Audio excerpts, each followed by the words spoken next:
I know this hurts. I know the silence left behind is louder than anything they ever said. One day you were talking, laughing, maybe imagining what it would be like to finally see each other in person. And then, without warning, they vanished. The day you were supposed to meet became a void. No message, no apology, just a heavy, aching absence. It's okay to feel shattered. It's okay to feel foolish. It's okay to ask why, even when you know no answer will come. Your body remembers the excitement, the anticipation, the emotional investment, and now it's responding to loss, not just of a person, but of a possibility. And grieving that possibility is not only valid, it's necessary. But here's what I want you to hold on to, even in this confusion. You didn't do anything wrong by caring. You weren't naive for hoping. You weren't weak for letting your guard down. You were brave for showing up emotionally. And if someone disappears in the face of that vulnerability, it's not a sign that you should close your heart. It's a sign that they weren't ready for what you offered. Let's talk about what to do now. Not just how to survive this, but how to alchemize it. How to use this pain to come home to yourself in a deeper way. First, feel it all. Let yourself be sad. Let yourself be angry. Write them a letter you'll never send. Play the song that makes you cry. Sit in your bed and whisper, "I didn't deserve this," because you didn't. And pretending you're fine too soon doesn't make you stronger. It just delays the real healing. If you need to, write, "I miss the version of you I thought I knew. But I'm learning now that people don't always show us who they really are until they leave." Reclaim the narrative. Your brain will want to assign blame. It will try to piece together patterns looking for a mistake you made. That's not your fault. It's your brain trying to protect you from future hurt. But here's the truth. This wasn't about you. They left. Not because you were too emotional or too intense or too open, but because they lacked the emotional maturity, courage, or integrity to communicate. Ghosting is a form of emotional avoidance, not your failure. Say to yourself out loud, "They ghosted me because of who they are, not because of who I am." Create closure for yourself. Since they didn't offer you closure, give yourself a ritual. Write a goodbye letter, even if you never send it. Delete the chat if it feels empowering, or archive it until you're ready.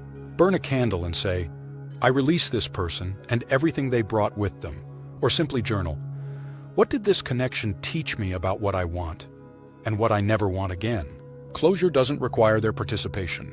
It begins the moment you choose yourself over the version of them you imagined. Rebuild self-trust.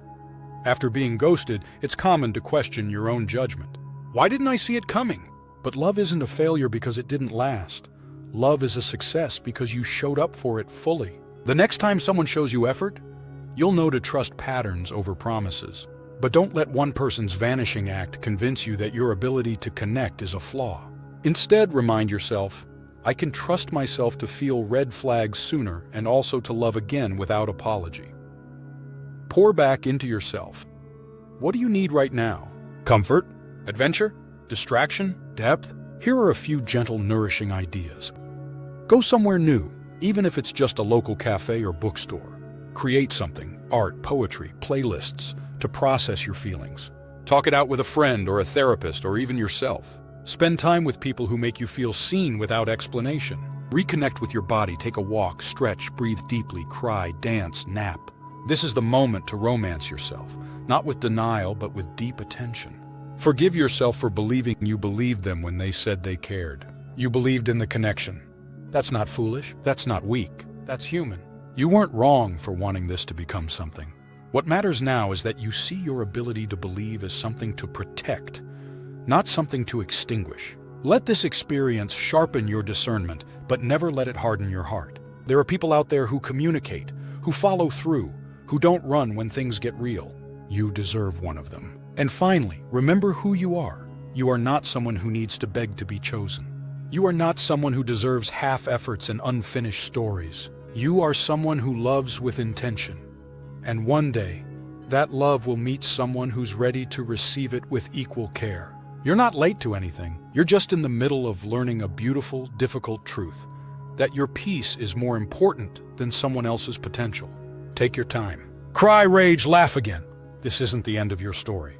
It's a plot twist, one that leads you right back to yourself. You're allowed to feel all of this, and you will rise, softer, wiser, and even more radiant than before, with infinite compassion.